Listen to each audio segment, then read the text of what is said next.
Jeremy, first of all, thank you. Thank you so much for sharing what this experience looks like using the ethic of care.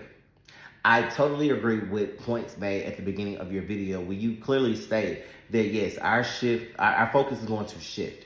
It's going to shift toward relationships, empathy, and the well-being of others. However, I am concerned about Ms. Anderson's ability to even demonstrate care at this point because of the cultural bias that does exist. If we look at her critique of Hakeem and Kevin, in addition to the disappointment that she's currently expressing, if we consider the end of the case study where she states, I guess I took the wrong group of students. I say I'm concerned because I'm thinking about the future.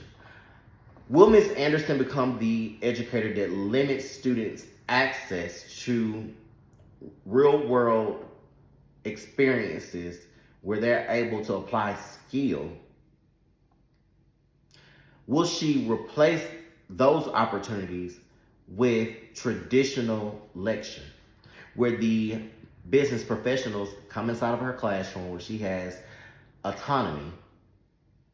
The autonomy to say, hey, students, you're going to sit in your seats. You're going to listen to this professional. They're going to give you lecture. They're going to provide a Q&A opportunity. They may provide some cards to you. Hey, if you ask a few questions, do some networking, you may get like an internship opportunity. But then those professionals leave and they never really get to interact with the students again. I would hope that Ms. Anderson is the kind of educator who is able to, strip herself of those personal values and think beyond her personal scope and say, you know what, I need to provide opportunities for enrichment. We need to look at some of our previous lessons around employability, code switching, verbal communication, nonverbal communication, being able to differentiate between business casual, and business professional. I would even go so far as to say maybe Ms. Anderson should really look at soliciting partners to not demonstrate, but donate tangible resources that support the kind of experience that she's trying to provide for students. If she knows that these students are first generation college students who may have experienced some sort of economic disadvantage coming up, then Ms. Anderson, let's bridge that gap.